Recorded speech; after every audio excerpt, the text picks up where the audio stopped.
untuk guru-guru swasta, ini ada kabar gembira dari apa yang disampaikan oleh Ibu Menteri dalam rapat koordinasi atau rapat kerja dengan Komite 1 DPD RI. Bu Menteri sudah menjawab pertanyaan dari anggota DPD mengenai bagaimana nasib guru swasta. Terima kasih. Assalamualaikum warahmatullahi wabarakatuh.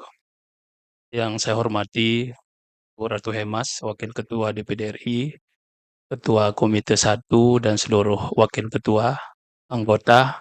Yang saya hormati Ibu Menteri dan Wamen Pan RB, yang saya hormati juga Kepala BKN dan Sekretaris dan seluruh Dirjen yang hadir.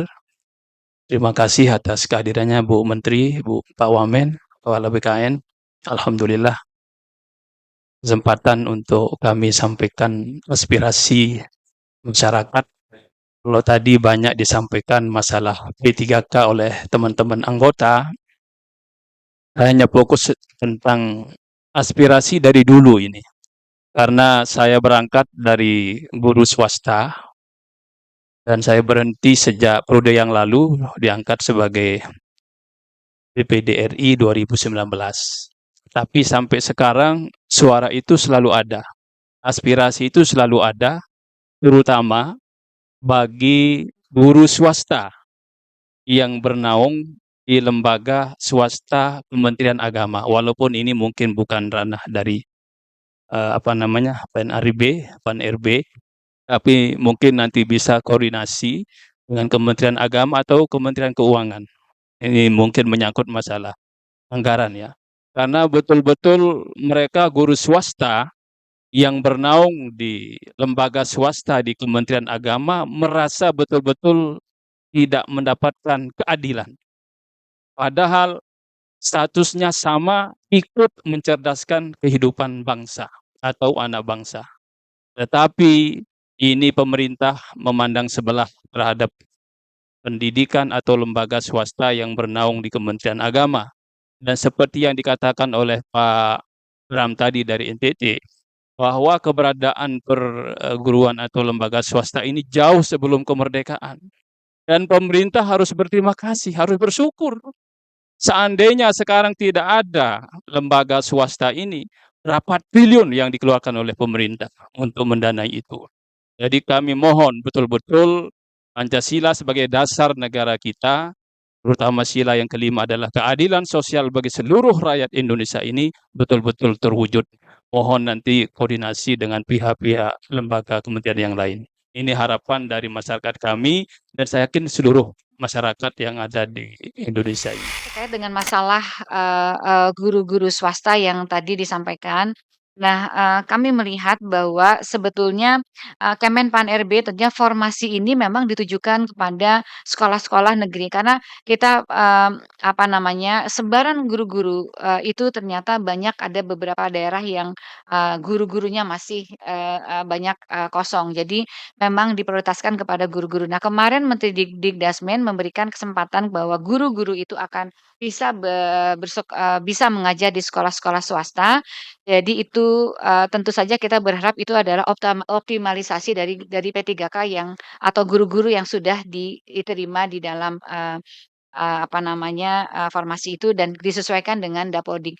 Nah, kami tentunya dari Kemenpan.RB hanya, bisa memberikan kepada sekolah-sekolah yang, dibiayai oleh sekolah-sekolah negeri begitu ya. Jadi memang, tapi guru-guru itu nanti Menteri Dikdasmen juga akan, berdiskusi dengan atau artinya akan melakukan kebijakan, hal tersebut. Pak Ketua, Bu Menteri, ada sebelum ke BKN ini, pertanyaan saya belum dijawab tadi. Masalah konfirmasi untuk guru swasta yang mengajar di lembaga swasta di Kementerian Agama itu.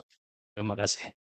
Baik, Bapak tentunya, seperti yang saya sampaikan tadi khusus untuk yang Dikdasmen.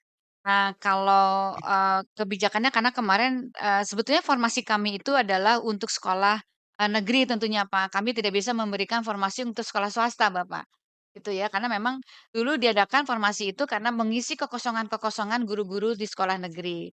Nah, Saya akan tentunya kepada Menteri Dikdasmen pun, saya sampaikan untuk melakukan optimalisasi yang sudah apa namanya, yang sudah diangkat dari sana untuk bisa, dia untuk bertugas juga di swasta. Guru-guru swasta yang sudah diangkat sebagai P3K nanti akan dapat ditempatkan di sekolah-sekolah swasta untuk diperbantukan seperti beberapa tahun lalu memang ada undang-undangnya bahwa untuk PNS atau nanti P3K itu akan bisa diperbantukan di sekolah-sekolah swasta. Nah, ini juga merupakan angin segar bahwa nantinya mungkin untuk rekrutmen yang ada dari sekolah-sekolah swasta itu penempatannya akan bisa dikembalikan ke swasta. Namun dijelaskan juga oleh Ibu Rini sebagai Menteri Kemenpan RB bahwa untuk formasi yang ditujukan khusus untuk swasta itu tidak ada. Jadi untuk formasinya tetap akan disesuaikan dengan kebutuhan yang ada di sekolah negeri, baru nanti misalnya ada kelebihan,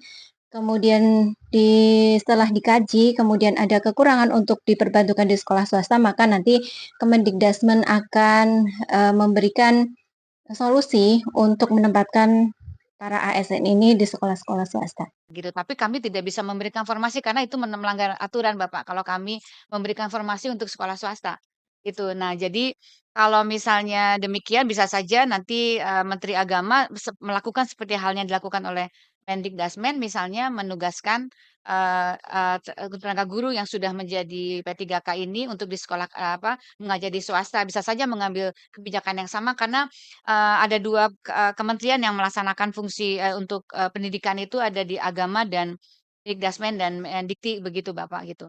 Tapi kalau kami mengatakan bahwa, mmm, formasi ini untuk swasta tentunya, kami tidak dapat melakukan karena melanggar undang-undang, demikian. Jadi mungkin barangkali bisa dikomunikasikan dengan Kementerian Agama apakah akan mengambil kebijakan yang sama dengan Mendikdasmen, demikian Pak.